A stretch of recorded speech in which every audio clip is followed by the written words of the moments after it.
Hey everyone, I want to do a quick video on what are being used to determine who has COVID. Remember, there are two ways that people get into the COVID count, and that is they are a confirmed case via PCR testing, or they are a presumed case via a number of different qualifiers, very broad qualifiers. But PCR is what they say confirms whether somebody has COVID. And if somebody gets confirmed COVID, then they go out and test all their friends and contacts, and all of their friends and contacts. And they keep working through the chain and do a lot more PCR testing. So the key question in my eyes, well, one of them, is how efficient, how effective, how accurate are the PCR tests? And it sounds like there's a number of different varieties of PCR tests. So we're going to get into the details of how these work and how they can not work, depending on how they're used.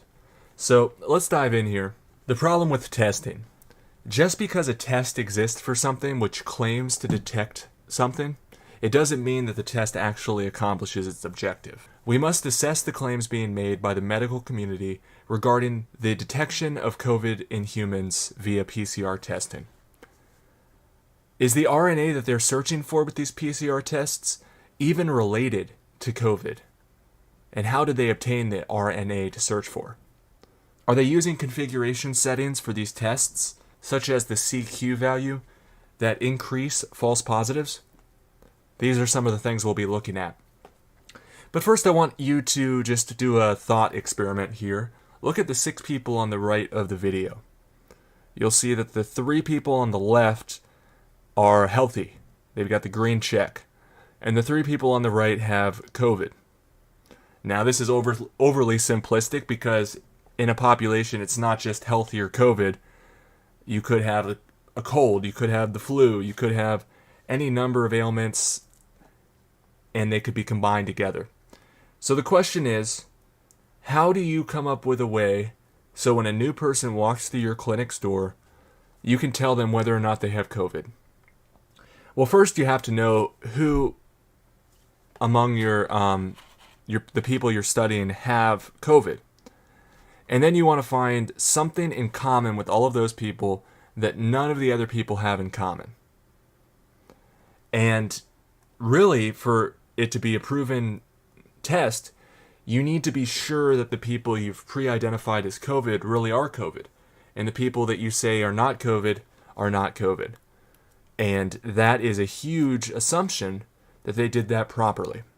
I also would be curious to know if they've done this in multiple different environments that are completely separate from one another, or if they're all using the same RNA sequence. So there is no gold standard test, and this is huge and very important to realize.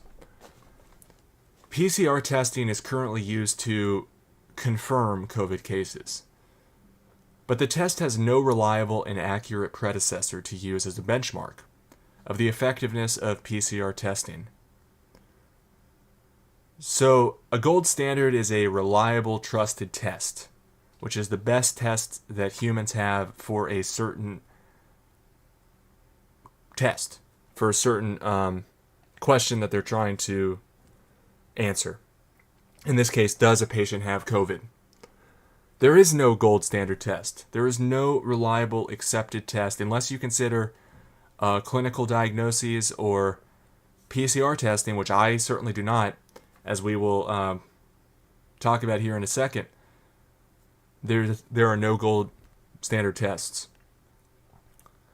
Also, they are using an RNA sequence, and they're searching through people's RNA for that sequence, and they say if they find that sequence or close to it, that person has COVID. But keep in mind that RNA sequence is only assumed to be related to COVID. It has not been proven to be related to COVID, and we will discuss in just a second all the different ways that this test can go wrong. I also want to point out to anyone who may make the argument that a physician's diagnosis is the gold standard test, I think that that's just crazy. Because there's a lot of very similar diseases, and there are no distinctive specific symptoms for COVID-19.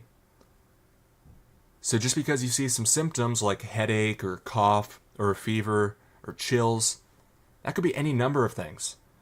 And a lot of times, I don't know, I forgot what the exact term is, but when people have one thing on their mind, they're more likely to see it everywhere. So if COVID is the hot thing and there's more funding going around and hospitals can charge Medicare more and the insurance companies more and the uninsured more, then, there's even subconsciously a motivation for doctors to come to the wrong conclusions, which can mess up all of our understanding of what's happening. And another thing is we have no idea how accurate the various labs and testing companies' PCR tests are. We don't know the process that they're doing. Many times it's proprietary. And we don't know how it stacks up against the gold standard test because one does not exist. In my opinion, there's no reason to think that these tests are accurate at all. I think the burden of proof lies on them to demonstrate that they are effective and that they have found a way to tell people if they have COVID. So here's an interesting quote from virologist Charles Kalischer about the ineffectiveness of PCR and how it's overused. So his quote is, "Modern virus detection methods like sleek polymeric chain reaction, that's PCR, tell little or nothing about how a virus multiplies, which animals carry it, or how it makes people sick. It is like trying to say whether someone has bad breath by looking at his fingerprint." That's very interesting for a virologist to say. Using PCR to see if an animal has a virus is like trying to say whether somebody has bad breath by looking at his fingerprint. So let's look at some of the basics about PCR. What is PCR? Well, PCR detects, or tries to detect an RNA gene sequence. But what does this mean? For one, in the case of COVID PCR tests, there's no proof that the RNA gene sequence that they're searching for is indicative of COVID-19. They could be completely unrelated. Also, PCR is not necessarily accurate, especially with improper settings such as an unrelated RNA sequence, too high or too low a CQ value, which we'll get to in a second, or an inaccurate DNA reverse transcription from the RNA sample. So there's a process we'll get to in a second as well called DNA reverse transcription, where they take a sample, or this is my understanding, they take a sample from the patient, an RNA sample, and then they run a process called DNA reverse transcription that tries to obtain the DNA code from the RNA template.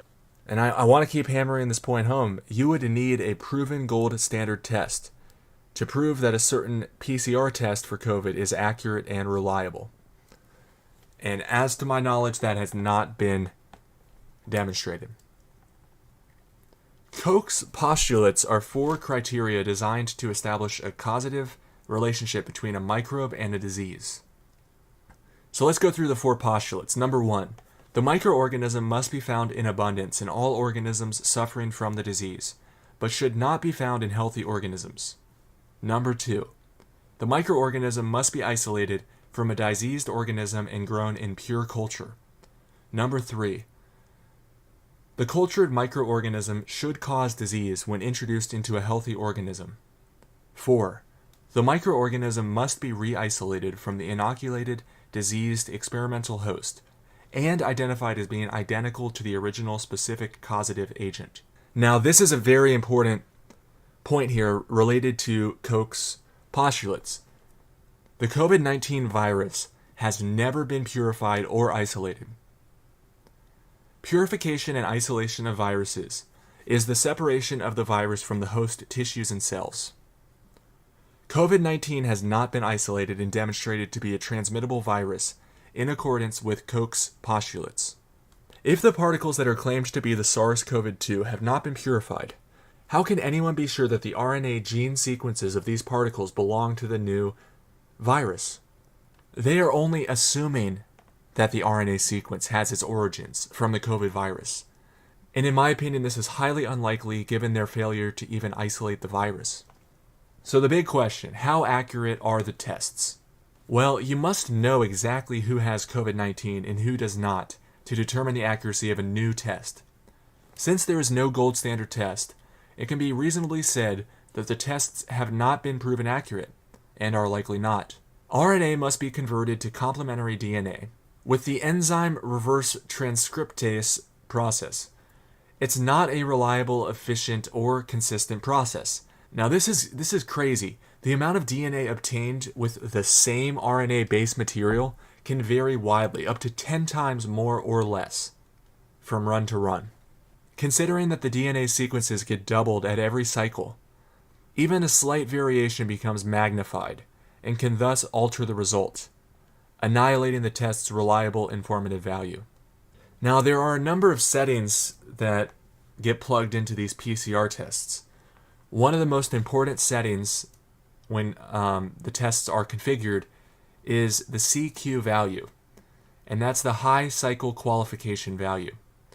So many PCR tests have a cycle quantification, aka CQ value, of over 35. One PCR test, the Drosten PCR test, has a CQ of 45. CQ specifies how many cycles of DNA replication are performed in an effort to detect a certain sequence in a biological sample. Now, the MIQE guidelines say CQ values higher than 40 are suspect because of the implied low efficiency and generally should not be reported. Now, the inventor of the PCR process, Kary Mullis, says, quote, "If you have to go more than 40 cycles to amplify a single copy gene, there is something seriously wrong with your PCR. Too low of a CQ fails to accurately detect a sequence, causing false negatives. And too high a CQ will find the sequence even when it's not present. That increases the number of false positives." And another way to put that is it finds the pattern it's looking for in the background noise. So it's not actually there, it's just been created because they keep doubling and synthesizing this DNA sequence based on the RNA template, which is an imperfect, imprecise science. So this is the point I really want to hammer home. What does testing COVID positive mean? You don't know. I don't know. Nobody really knows. Very few people know what it means to test COVID positive. But I want to make it clear that testing COVID positive does not mean that you have a novel virus that's transmittable via contact. They have not proven all these things. They have not proven their tests are accurate. They have not proven that they are working on our behalf. They've proven hardly anything. They talk from the throne of authority, from the throne of science, and they just expect us all to believe them. But just like in the Emperor's New Clothes, it's very important for anybody who can see, anybody with eyes to see, to call it out and to not let them steer you by making you afraid to appear stupid. So thanks everyone for watching. I hope you all have a great day. More videos to come.